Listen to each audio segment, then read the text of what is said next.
প্রধান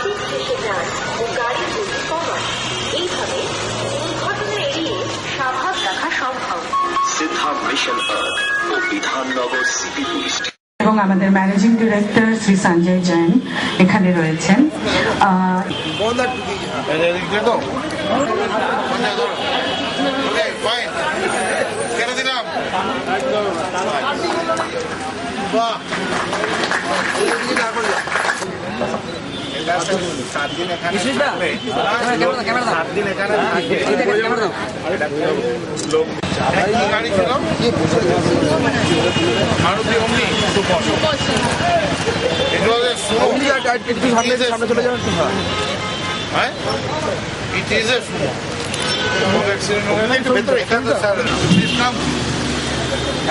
पूरा विधाननगर पुलिस सब করে দিয়েছে।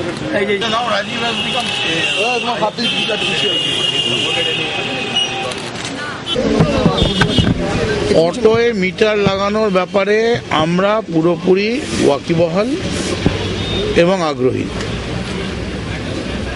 সারা ভারতবর্ষের কোনো জেলা কোনো রাজ্য নেই যেখানে অটো মিটারে চলে না, এবং যেদিন আমাদের এখানে অটো তৈরি হয়েছিল সেদিন এটাই অটোয়ে মোটর ভেহিকলস অ্যাক্টে লেখা হয়েছিল যে they will run on contract basis. কিন্তু হঠাৎই রাতারাতি আমাদের তৎকালীন সিপিএমের যারা দায়িত্বে ছিলেন, পশ্চিমবঙ্গের সর্বত্রই সর্বনাশ করে গেছেন, তারা অটোকে স্টেজ ক্যারেজ করে দিলেন যাতে বাস মিনি বাসের পাশাপাশি সর্বনাশ করা যায় পুরো রুটটা। ফলে অটো গলিতে ছিল, গলি থেকে রাজপথে চলে গেল। এখন যদি আমরা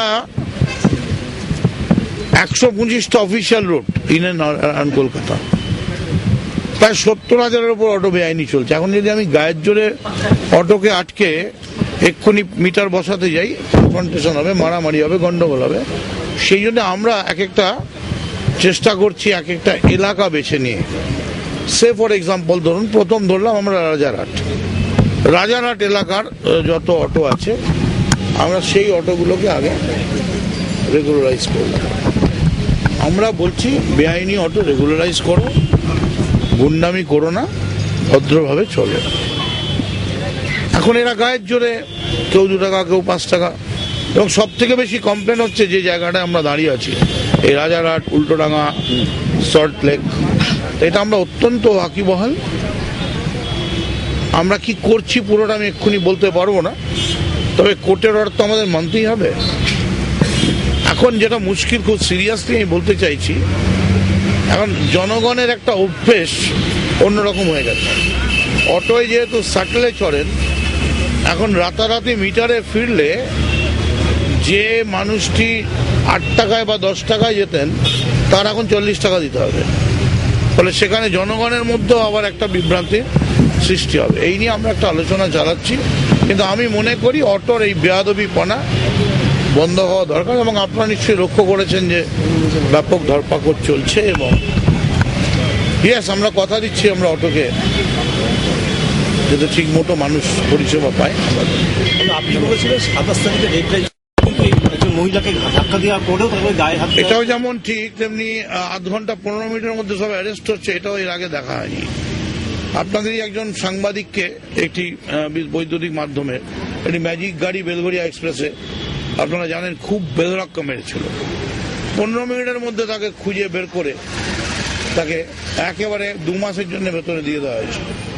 অতএব আমার বক্তব্য হচ্ছে, আমি ঠিকই 27 তারিখের থেকে আমরা ডেডলাইন নিয়ে আমরা আমাদের যে ব্যাপক ধরপাকড় আমরা শুরু করেছি, কিন্তু কোথাও কোনো ইনসিডেন্ট হবে না এটা তো আমাদের হাতে গ্যারেন্টি নয়। কিন্তু এর মানে এই নয় যে ইনসিডেন্ট হলেই সেটাকে আমরা ইন্ডালজ করবো। সবাই মিলে রুখতে হবে এবং এটাকে প্রশ্রয় দেওয়ার কোনো জায়গা নেই। হোমসয় বার্মি সে যে ইউনিয়নেরও, এখানে কোনো কম্প্রোমাইজ নেই।